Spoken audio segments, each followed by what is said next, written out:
Seja muito bem-vindo ao canal Fatos Desconhecidos. Eu sou Ivan Lima e é um prazer ter a sua companhia.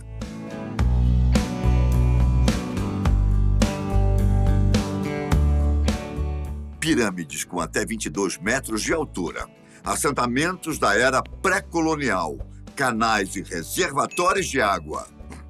Tudo isso já foi encontrado na floresta amazônica e com seus mais de 6 milhões de quilômetros quadrados, é fácil entender como surgem as histórias de civilizações perdidas em meio à maior floresta tropical do mundo. Mas será que essas histórias são reais? Recentemente, a floresta amazônica ganhou destaque por conta do trágico desaparecimento do jornalista britânico Dom Phillips e do indigenista Bruno Pereira, além, é claro, das histórias sobre Ratanabá, uma suposta cidade antiga de 450 milhões de anos. Aqui mesmo no canal, você encontrará vídeos com informações sobre Ratanabá e outros mistérios da Amazônia.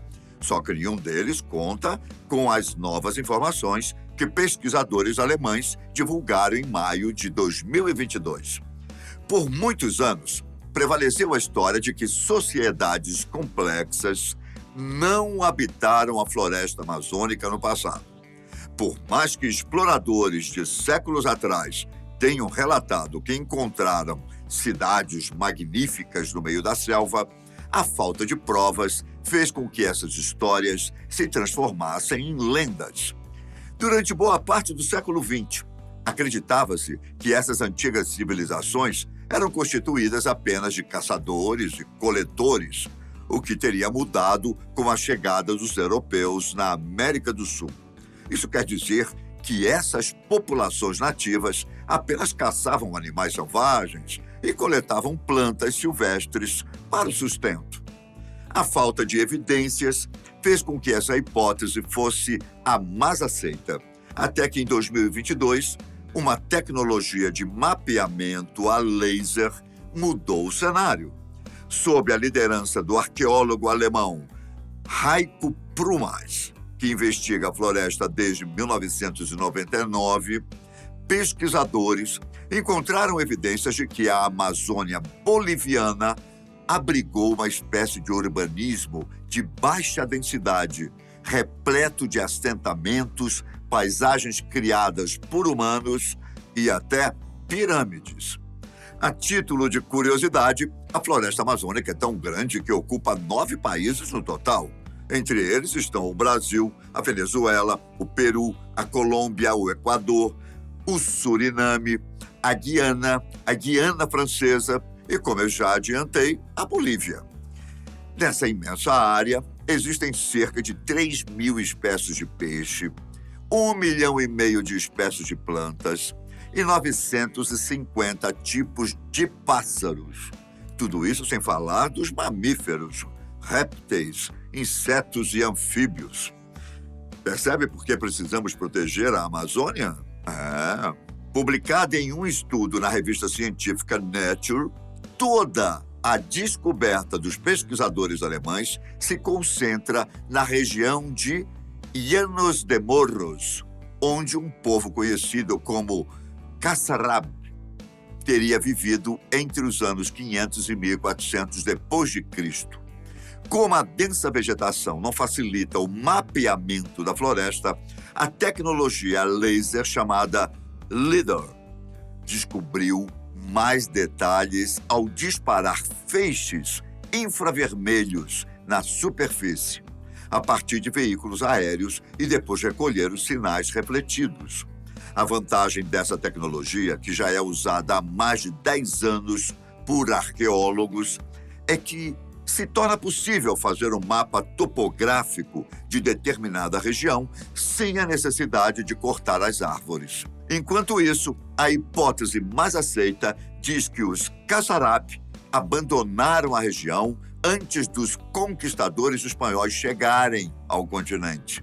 O que ainda não se sabe é o motivo que os levou a se dispersar para outros lugares. Seria fome? Conflitos internos?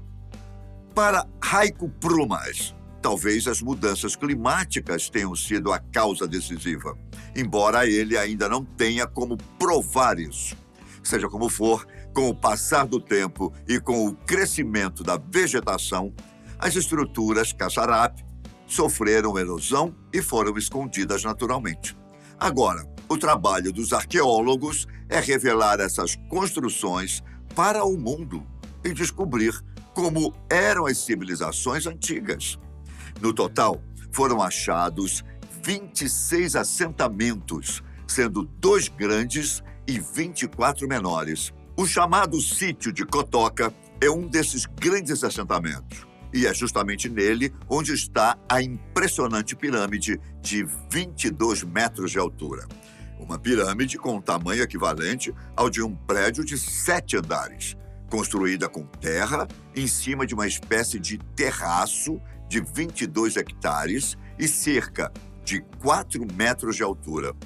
Talvez você se pergunte como é possível que uma estrutura desse tamanho tenha passado batido, né?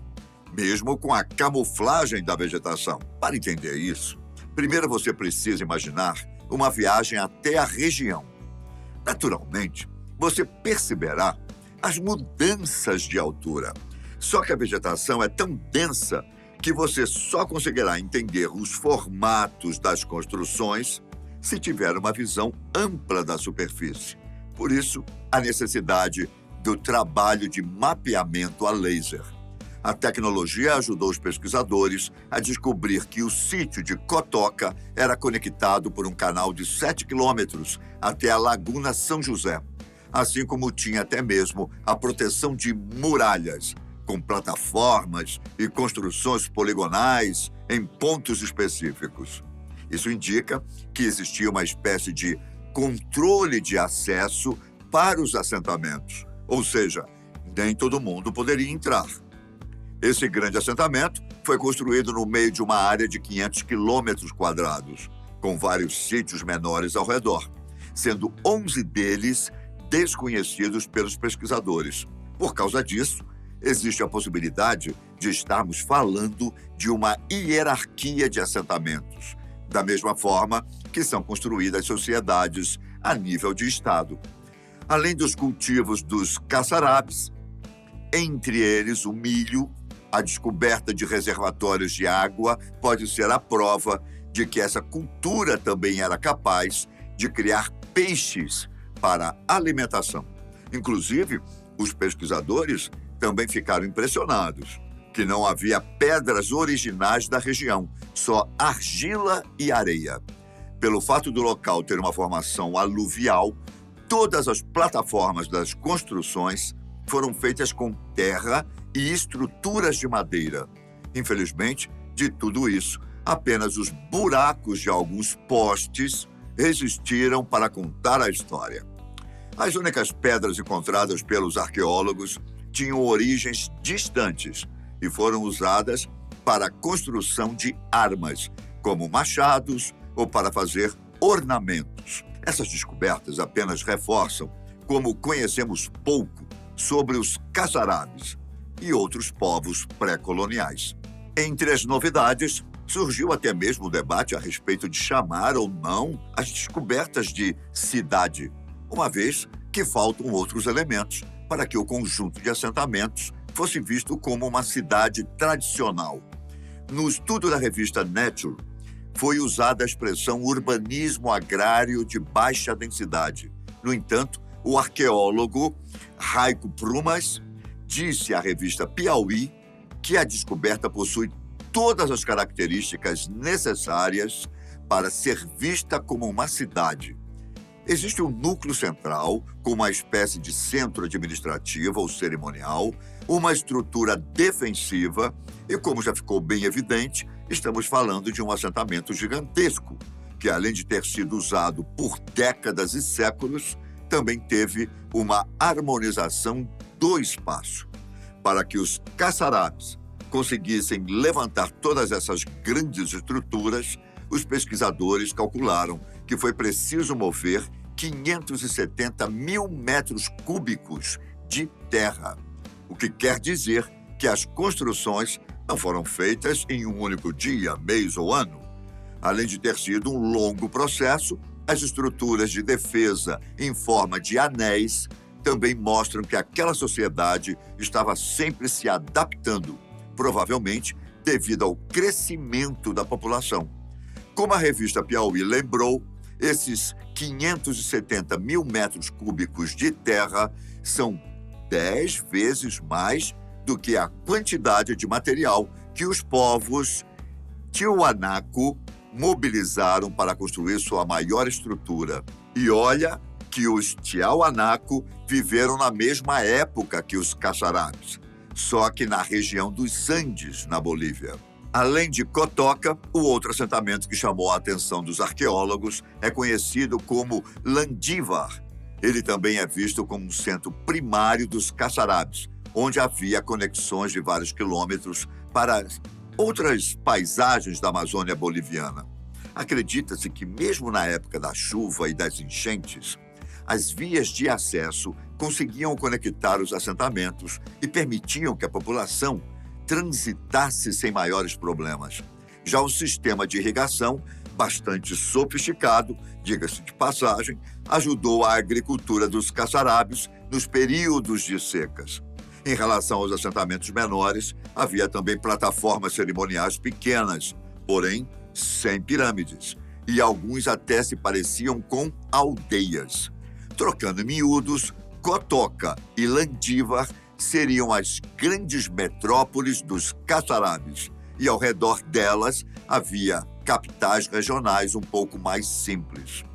Para além de Ratanabá e outras supostas cidades perdidas na Amazônia, fica a pergunta sobre o que ainda não sabemos da maior floresta tropical do mundo.